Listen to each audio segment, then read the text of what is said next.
So in this episode, you guys can expect to see a number of things. It's going to be informative to somebody who's got long tube header because I'm sure this is going to work.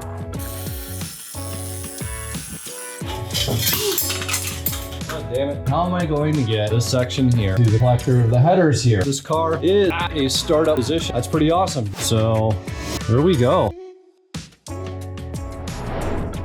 So in this episode, you guys can expect to see a number of things, a number of important things in reality. There's tons of little loose ends and button-up items, but probably the thing that I'm most excited about, the way that it turned out, well, at least so far, is the Hooker Blackheart 3-inch stainless exhaust system that I managed to bolt up with ease. We are in real nice shape here. So there you have it, guys. Some of the stuff to look forward to on this episode is this car is almost at a startup position. And I don't think it's going to happen in this video. It'll most likely happen in the next one because I'll be going through the last little bit of the Terminator X wiring, and we'll be going through all that, making sure that everything is hooked up, making sure that there's oil in the motor. And from there, hopefully this thing will fire right up. So stick around, check out all this cool stuff.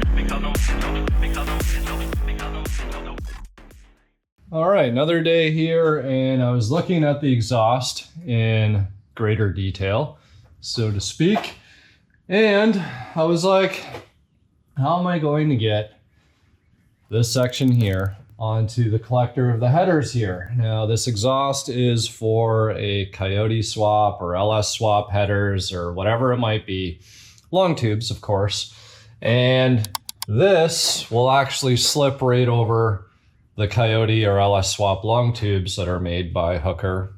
And this isn't a Coyote or LS swap. This is a factory, well, not factory, but you know, small block Ford in here. So it's like the headers ultimately, by the design of the car, should line up in a pretty similar area. And the reality is, I was actually looking at how close this was up here to the floor pan on both sides actually. And I'm like, well, what do these headers look like that are on the Coyote swaps? And remember, they don't have the flange. They just pretty much, this section here will slide over and you clamp it. And that's why you have the band clamps back here. And that will essentially allow you to remove or modify, or hell, you could probably put band clamps on this section too, if you really wanted to. Either that or I've got this wrong, but I think I've got it right. So upon closer inspection, other than these O2 bungs, I think I'm gonna be cutting these flanges off, because if you actually rotate this pipe up, look at where it lands.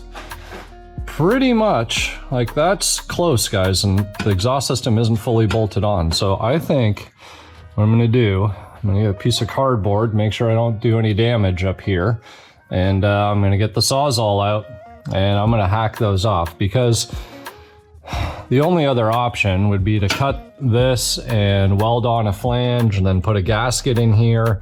And I feel like that, like, it could work, but I don't know if ultimately that is the answer that we're looking for here. So I need to decide.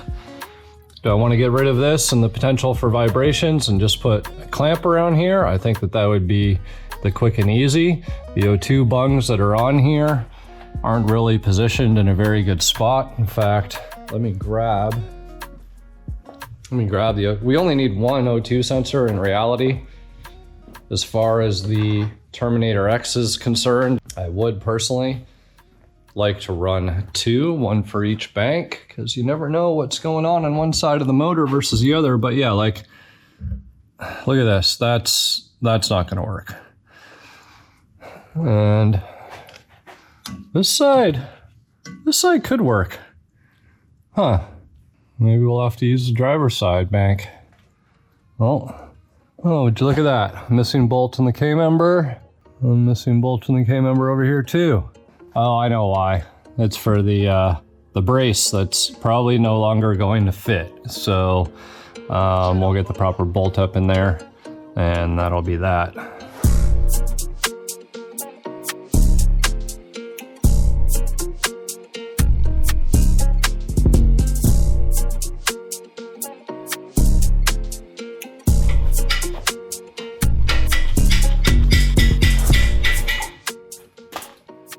Oh, didn't even mark the floor.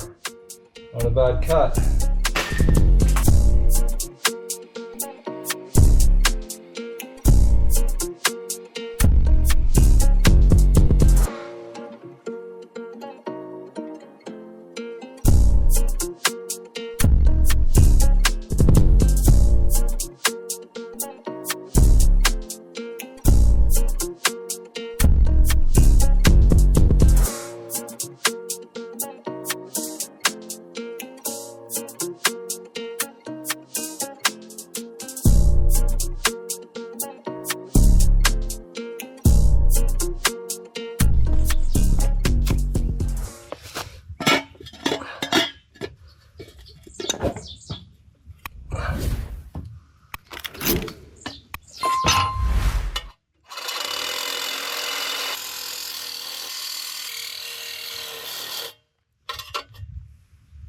Blade's fucked up.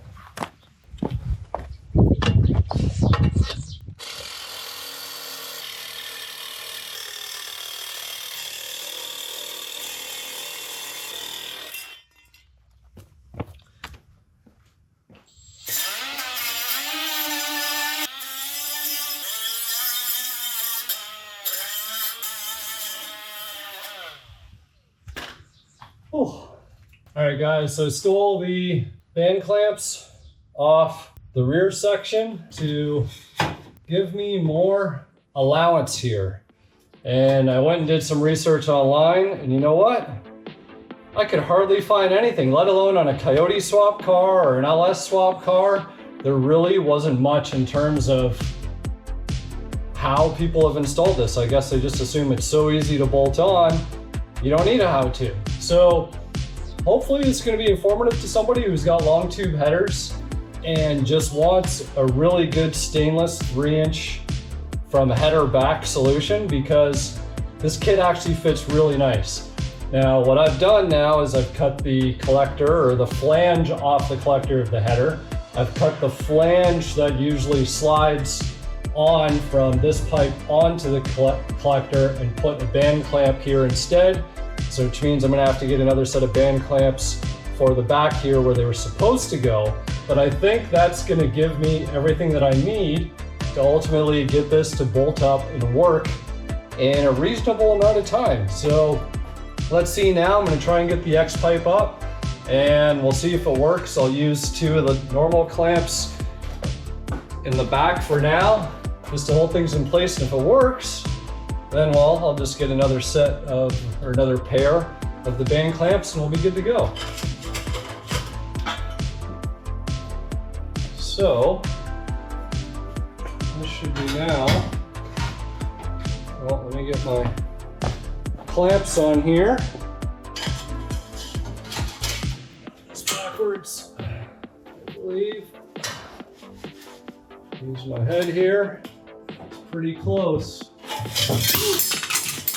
God damn it. Maybe I should go steal a set of 3-inch band clamps from the commercial shop. Jerry's got some sitting over there. I'm gonna go steal them and I'll be right back, because I'm sure this is gonna work.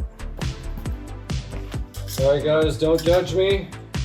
Jerry had a different style of clamp, did not have this band style, and picked up these generic, you can get these from O'Reilly's and stuff, but he was closer. It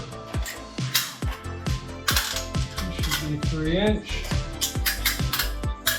So this should allow us to test and do our proof of concept. As long as this all works, so I'll order 2 more of those nice ones there. The other reason why I'm not stressing, but trying to get this exhaust on is that when I get the motor to fire up, I do want exhaust on it so that way you can hear and listen for noises.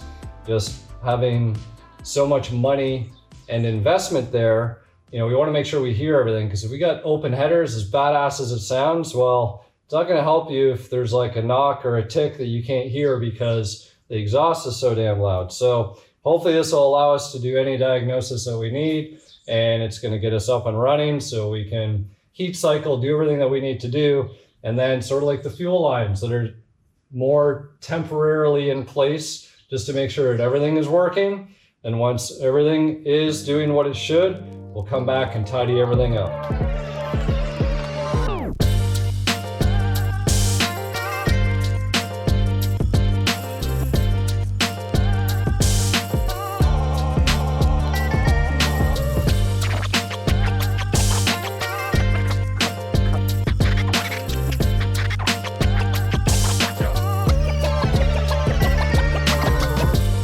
All right, guys, I think we're in luck. So we just made the Hooker Blackheart Coyote/LS swap 3-inch exhaust X-pipe system. We made it fit on our small block headers. Now, these are Hooker headers as well, so it's probably no surprise that Hooker has designed things to fit and end up in pretty much the same places, but that's pretty awesome because if you look at that, we've got exhaust. This side looks really good on the driver's side.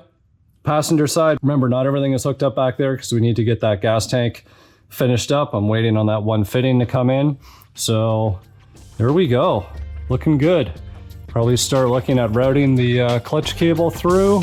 Could probably bolt the starter on now and get that wiring taken care of. And I think we're gonna be in pretty good shape here.